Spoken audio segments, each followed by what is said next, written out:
Hello, A Person here, and welcome to a mini-series on this channel. So I'm going to be doing a collaboration with MTG Arena Youtuber CamembertRun. We're going to be doing two different videos, one on his channel, one on my channel, and we're going to be playing mono-colored Planeswalker decks. So what this means is we're going to be playing a deck entirely composed of one color, and it's going to be designed around a specific Planeswalker. For example, this deck here is a mono-black Liliana discard deck, and then the other deck I'll be playing, which I'll be going over tomorrow, is a mono-white Basri Kep deck. So I want to show you the deck that I'll be playing for this challenge, and then we'll just go over an example game to show you a bit about how the deck works. So basically, our main card is Liliana, Waker of the Dead, who has a +1 of where you can discard a card, and each opponent you can't loses 3 life. So our aim with this deck is to discard our opponent's entire hand and then drain them for 3 life with Liliana's +1. We also have some flexibility. We can take any of their discarded creatures. If they're anything good, we can put it on to our side. And you can also remove things if needs be. Although putting a creature is the ultimate, so we really want to try and get that off as much as possible. To that end though, we have quite a few other disruptive things. We have a total of well, I don't know how many discard spells there are in this deck, but there are quite a few. We have 2 copies of Duress, 1 mana to remove a non-creature, non-land card. We have 3 copies of Acquisitions Expert, reveals cards equal to the number of creatures in your party, which will only ever be 1 in this because we don't have any other creatures. So it is effectively discard a card and get a creature. We also have 4 Agonizing Remose, lets us look at our opponent's hand and then exile a card from their hand or from their graveyard if they try and be sneaky about it. 4 Kitesail Freebooter, when it enters the battlefield, target opponent reveals their hand and you choose a non-creature, non-land card from it. So it's like Duress, except with we get a creature to boot, so good card there. We have Elspeth's Nightmare, targeted removal which then turns into a discard spell on the following turn.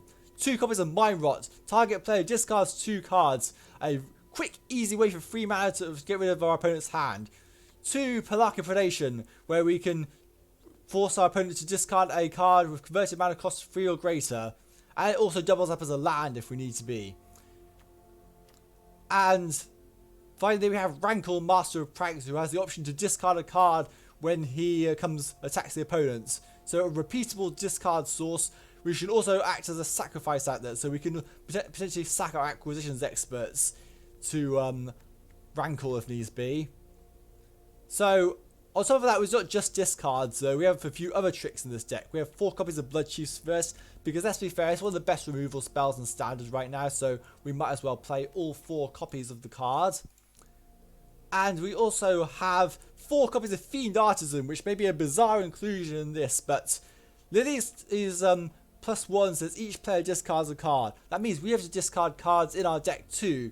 So to that extent, why not but plus off that by discarding creatures and buffing the Fiend Artisan.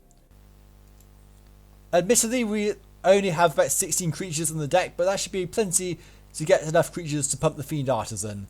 We're also running 3 copies of Duress of the Dream Den because it's really good and allows us to play our discard spells straight from the graveyard, so yeah, that's really good. And similar deal with Agonizing Awakening, which lets us play multiple discard spells straight out of the graveyard. It also doubles up as a land, which means we can play less lands in the deck.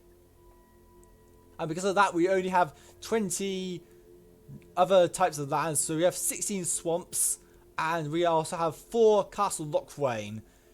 We have this because we'll be discarding a hand, so we need an outlet to draw cards. Castle Locthwain allows us to draw cards if we need to play something, so always good to have that. Also, I should really change this to the full art lands. I'll do that before the actual game start, but this is a Liliana discard, so I'm going to show an example game of this deck, and then in tomorrow's video we will be going over the Basri Kep deck. So I shall see you in just a moment when we get onto the game.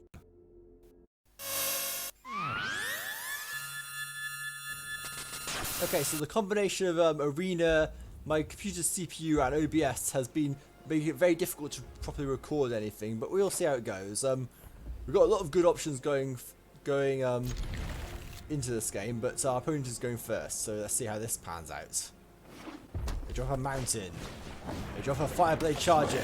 We're against mono red here.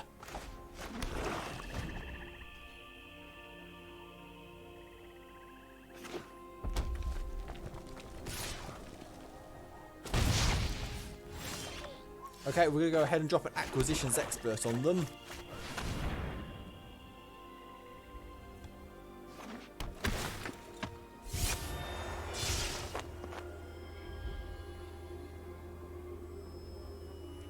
As long as they can't play Embercleave, I'm happy. They'll probably force me to discard something else. Yeah, they're going to force me to discard for the possibility.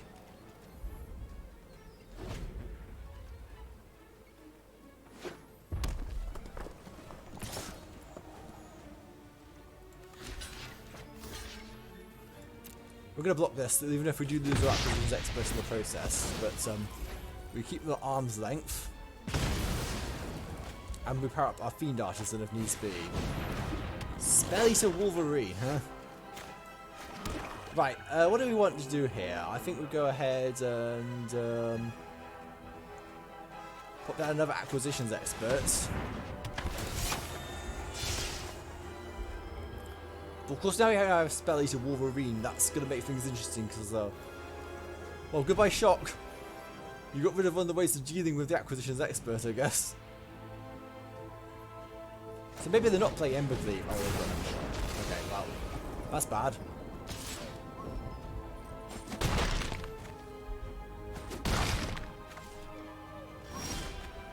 Okay, we're going to go ahead and Agonizing Remose.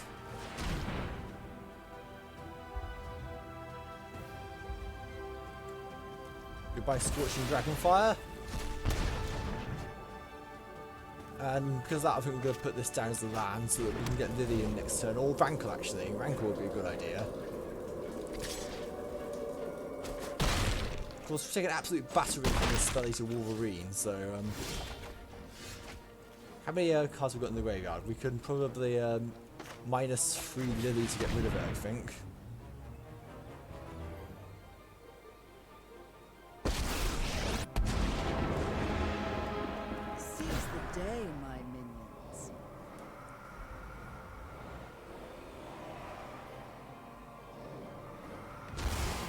Okay.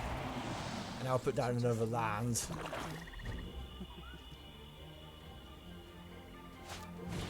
Heartfire Emulator. Okay, we're going to go ahead and cast Rankle.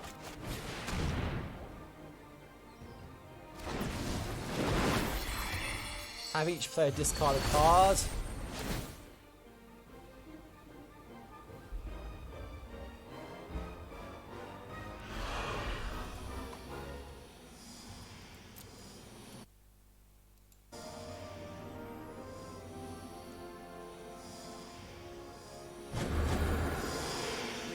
Things my way. And then we're going to go ahead and attack with Rankle and have each player discard a card again. Force them to top deck mode.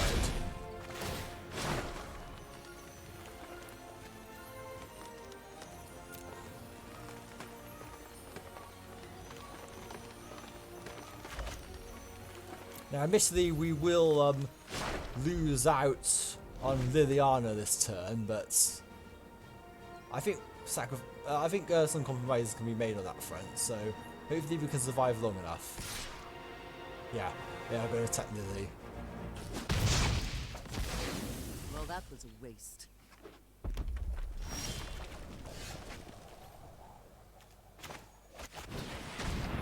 Now we've got Fiend Artisan down, which will come down as a 4/4.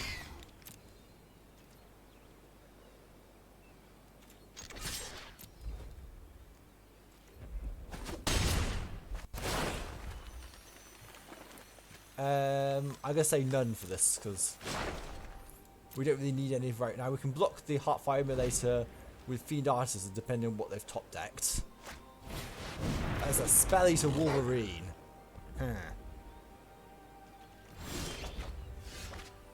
Well, we're going to go ahead and get rid of that Space of Wolverine with Bloodchiefs first.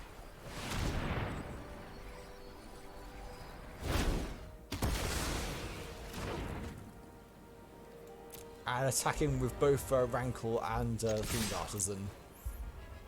So now we've got them down to a 0 card hand. This is when we start to try and apply the pressure on them.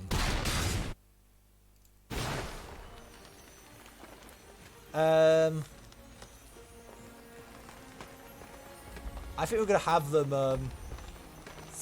I think we're going to sacrifice our Rankle and get rid of, make them get rid of their Heartfight Immolator. So now we have the pressure.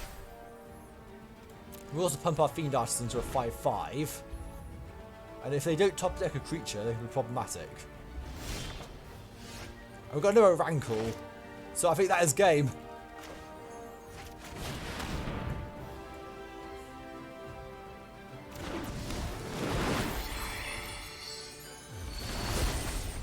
I might have said prematurely though, depending on what they got. So Flame Skin, okay, well. Okay. Still, that's another creature in the graveyard, so it depends on what they top deck.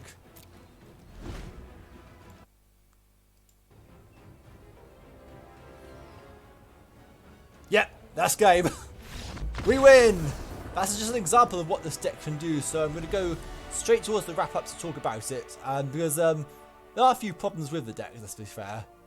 So we will talk about that in the wrap-up. See you in just a moment.